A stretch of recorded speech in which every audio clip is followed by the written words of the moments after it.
tried living Japanese minimalism for 30 days. What happened was beyond expectations.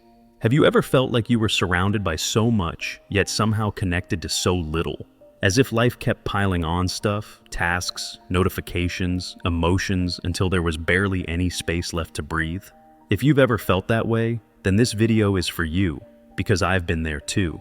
And then, I decided to try living by the principles of Japanese minimalism for 30 days, not just to declutter my home, but to rethink how I live, how I think, and how I feel. Minimalism in Japanese culture isn't just about owning fewer things. It's about the art of returning to wholeness through simplicity. It's about finding peace in a quiet, empty room. It's about feeling deep gratitude over a humble meal.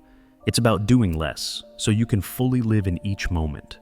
This 30-day journey took me through layers of clutter, not just physical, but mental, emotional, and habitual. And what happened afterward was far beyond what I expected. If you're looking for a reset, a shift, or even just one deep breath in the middle of all the chaos, come with me on this journey. Because maybe, just maybe, by living with less, you'll rediscover something far more valuable, more clarity, more freedom, and more peace within yourself. Week 1. Physical decluttering. Maybe we don't realize it, but the silent objects scattered throughout our home are often the loudest storytellers. And I had lived with that noise for far too long. The first week of my 30-day Japanese minimalism journey began with confronting my own space, a home overflowing with things, where every corner bore the weight of accumulation and procrastination. My wardrobe was stuffed with clothes I no longer wore. The kitchen shelves collected dust with appliances I forgot I even owned. And perhaps most painfully, sentimental gifts clung to me like invisible threads filled with emotion, yet quietly binding me in ways I hadn't fully acknowledged. Our living space mirrors our inner world, and I started to see that the chaos around me wasn't just physical. It was creeping into my thoughts, leaving me drained, distracted, and constantly foggy. I needed something different, something clear, grounding, and capable of helping me breathe again. That's when I discovered Japanese minimalism, a philosophy where the absence of excess becomes the presence of peace. At its core, Japanese minimalism draws deeply from Zen Buddhism, a way of living introduced to Japan in the 12th century. It revolves around the idea of paring life down to its essence, of finding richness not in abundance, but in intentional simplicity. The traditional Japanese home reflects this in its natural wood, gentle light, and tranquil openness.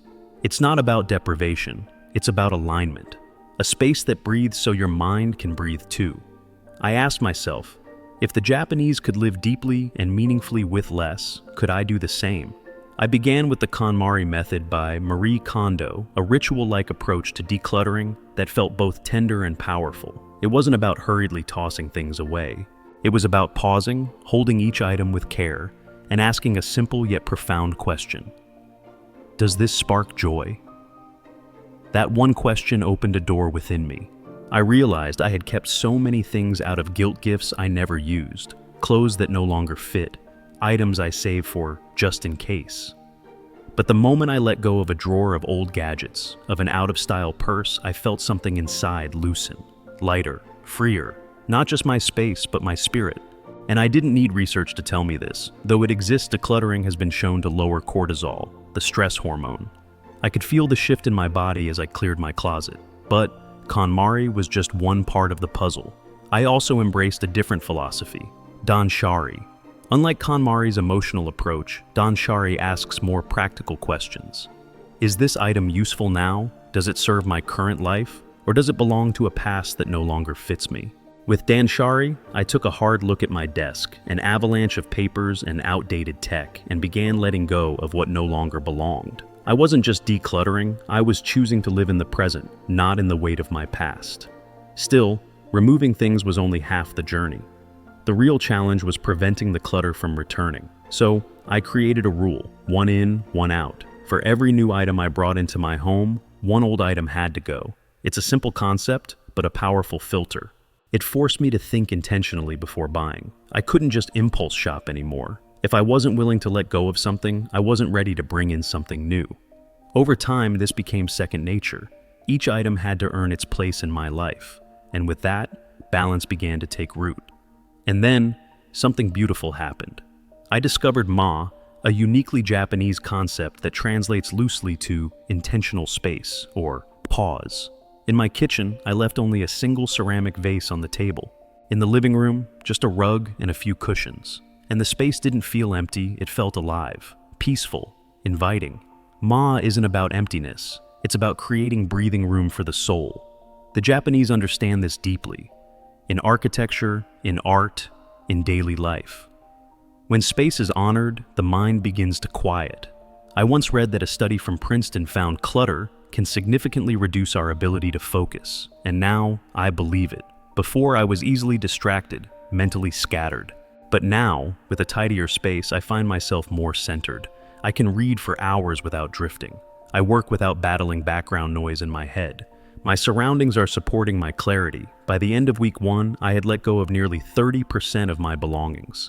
Bags of clothes were donated, old electronics were recycled, and the hardest of all, my beloved childhood book collection, was finally passed on to a local library. There was a bittersweet ache, of course, but more than anything, there was peace. My home felt lighter, and so did I.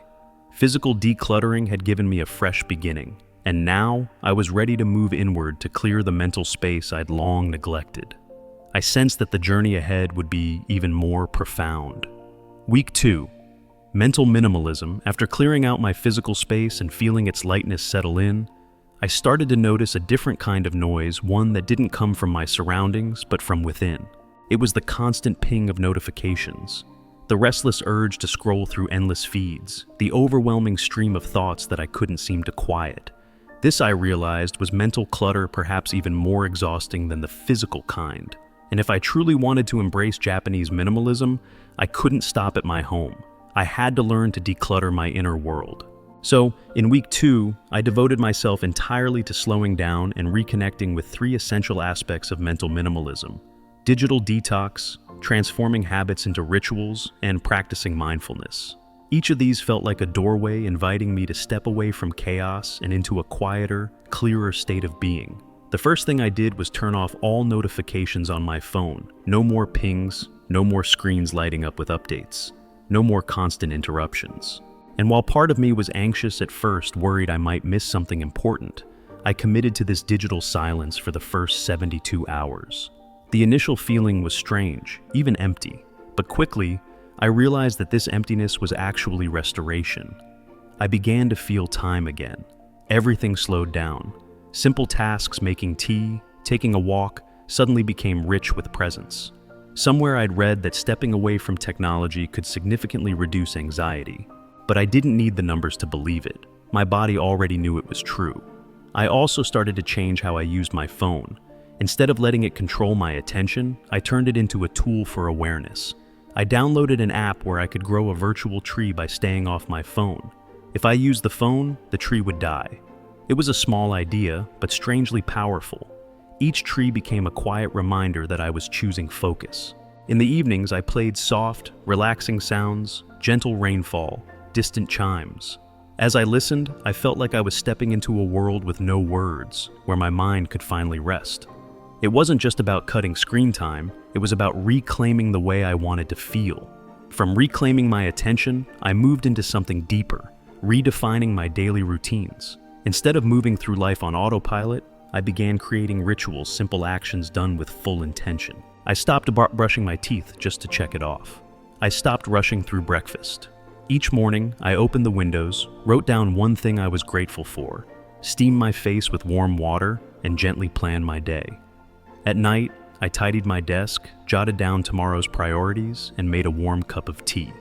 These small moments gave my days a gentle rhythm. My mornings began with gratitude, and my nights closed with quiet care. I no longer felt like I was being pulled along. I felt grounded. I felt here. And from those rituals, I naturally slipped into something even more tender: mindfulness. I practiced a simple grounding exercise called 5 to 4, 3, 2, 1. When my thoughts started spinning, I would pause and name 5 things I could see, 4 things I could touch, 3 sounds I could hear, 2 scents I could smell, and 1 taste in my mouth. I did this every morning while walking. Those walks began to feel entirely new, not just routines, but journeys where everything around me came alive in small, delicate ways. One practice I fell in love with was Soji, the art of mindful cleaning. Instead of treating chores like burdens, I turned them into moments of attention. Making my bed became an act of care.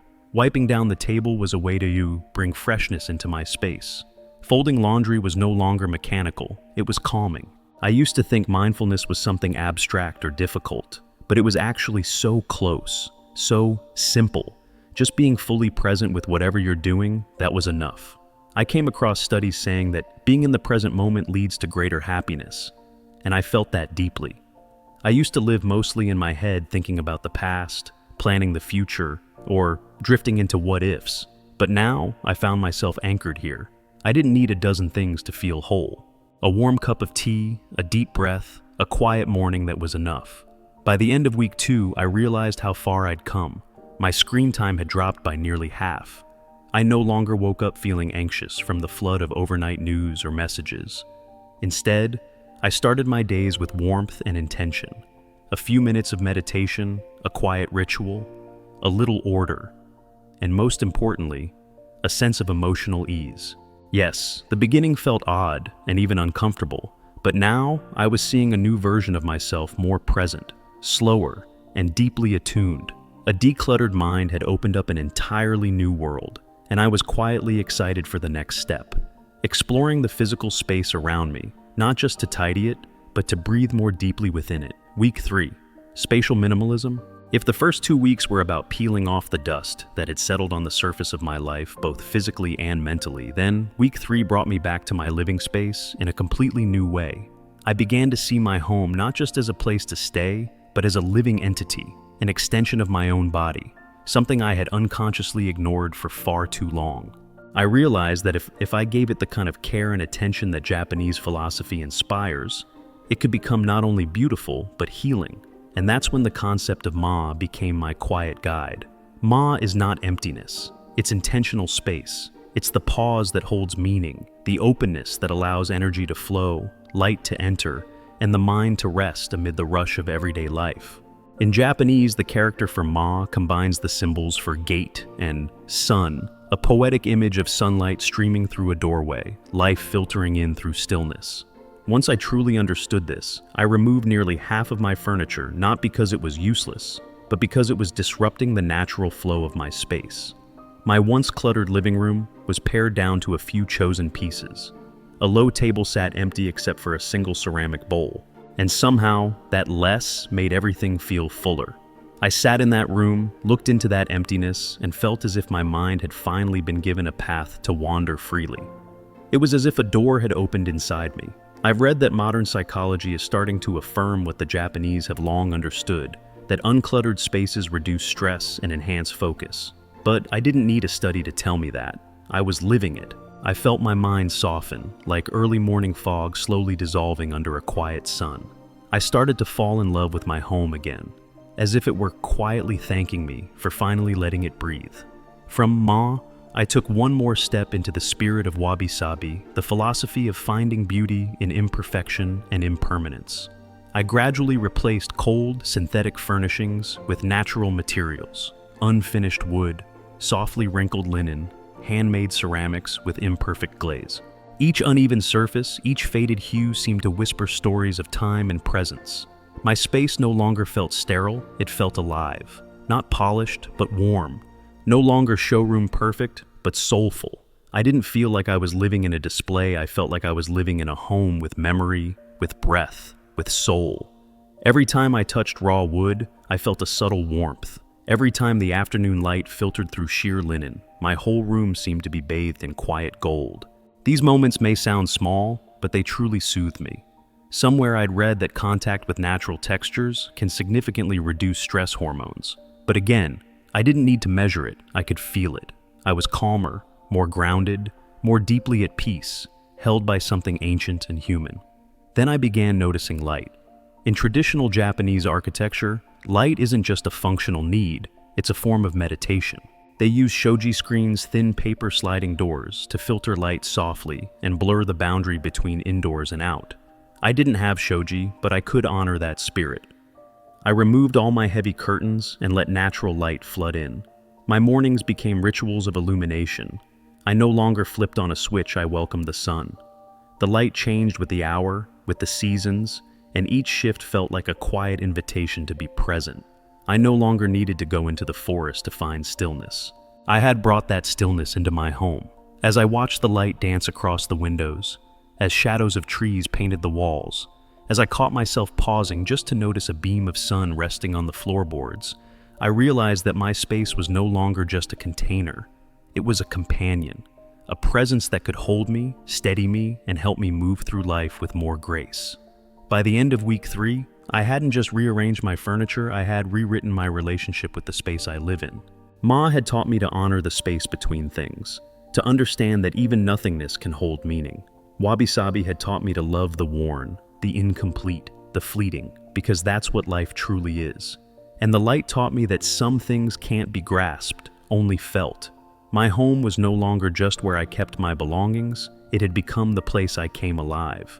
And now that my environment was in harmony, I felt ready for what came next. A deeper look at how I live, what I consume, and how I define meaning in the everyday. Week 4, Lifestyle Minimalism.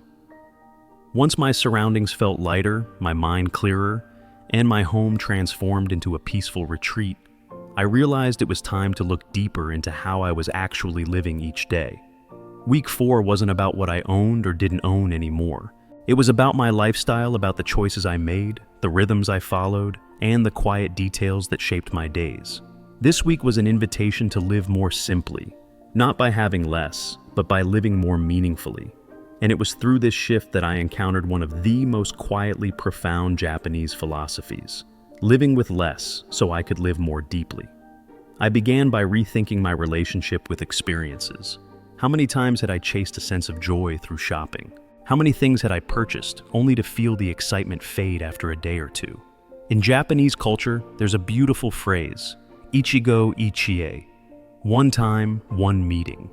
It's a reminder that every moment is one of a kind and will never come again. I asked myself, if I truly lived by that spirit, would I still need to keep acquiring more? So, instead of going shopping that weekend, I invited my friends on a hike. Each of us brought a small homemade dish, and we shared stories while surrounded by trees and birdsong. We laughed, we sat in silence, we looked up at the sky instead of down at our screens. And I felt something I hadn't felt in a long time, a sense of truly being alive. I didn't need anything new. I just needed that moment and the people who were there to share it with me. I thought of Hanami, the Japanese tradition of cherry blossom viewing. People don't admire the blossoms because they last forever, but because they bloom briefly, then fall. Their fleeting beauty makes every moment feel sacred. I didn't have cherry blossoms around me, but I started watching the clouds every evening. I sat in my tiny garden sipping hot tea and realized these small experiences, quiet and gentle, were touching something far deeper in me than anything material ever could. Then I turned this minimalist spirit toward my meals. I had read about Harahachi-bu, the Okinawan principle of eating, until you were about 80% full. It wasn't about dieting or discipline. It was about respecting the body. I began to slow down my meals. I paid attention to the moment I actually felt satisfied. I ate simple dishes, grilled fish, steamed greens, miso soup. Nothing fancy, but entirely nourishing. My body responded almost immediately, less bloating, clearer skin, steadier energy. My cravings for processed foods began to fade. I wasn't eating to fill emotional gaps anymore. I was eating out of appreciation. I also became drawn to the spirit of Shojin Ryori, the Buddhist approach to plant-based cooking. Though I didn't go fully vegetarian, I took inspiration from the intentional simplicity. I washed vegetables slowly, with care. I cooked in silence, without rushing. Meals became small meditations. They weren't just about fueling the body, they were a way to return to presence. And strangely, the simpler my food became, the more fulfilling the experience was. I continued weaving minimalism into how I maintained my space. Instead of waiting for things to pile up and doing one big cleaning session, I embraced the philosophy of Kaizen: continuous, small improvements. Each day, I gave myself just 10 minutes to tidy 10 random items. No pressure, no perfectionism, just small, steady care. And that changed everything. My home stayed neat without ever feeling like a burden. I stopped dreading chores because they were no longer overwhelming. They had become a natural part of my daily rhythm. I also started using Kanban, a visual workflow method. I divided a simple board into 3 columns: to do, doing, and done. Every time I completed something, washing the dishes, folding laundry, I moved the card over to done and felt a small, quiet sense of satisfaction. Not because I had done a lot, but because it was clear. Seeing everything in order helped me breathe easier. My tasks weren't floating around in my head anymore. They had a place, a flow, a rhythm. Each action had a home. Each day had its own quiet structure. By the end of week 4, I could feel something powerful taking shape. Everything I had practiced in the previous 3 weeks, from mindset to spam to habits, was now blending into a way of life. A life with less, but felt more deeply. Weekends no longer meant shopping, they meant long walks and shared laughter. Meals were no longer rushed or mindless, they were small acts of care. My days were no longer cluttered, they were anchored in clarity. I could feel the shift in my body, stronger, lighter, more balanced. I could feel it in my thoughts, calmer, steadier. And I could feel it in my heart, more full. Not with things, but with meaning. I know now that minimalism is not a finish line. It's a way of being, a way of coming home to yourself. And as week 4 came to a close, I knew I was exactly where I needed to be, ready for one final pause, to reflect on what had truly transformed over these past 30 days. Each week of this 30-day journey has left a deep mark on how I live, how I feel, and how I connect with myself. It might have been a decluttered corner of my home, a changed habit, or simply a quiet moment to breathe deeply. But together, they've shaped a life that feels lighter and more meaningful. If you're feeling the urge to begin but don't know where to start, just choose one thing, one small action, one gentle shift. You'll start to see that real change begins right there. So, now I'd love to hear from you. Which part of this journey resonated with you the most? Leave me a comment below. As for me, I choose to slow down and listen to myself more. Thank you for staying with me all the way through. And remember, transformation doesn't come from rushing, it comes from having the patience to take steady, mindful steps. I'll see you in the next video.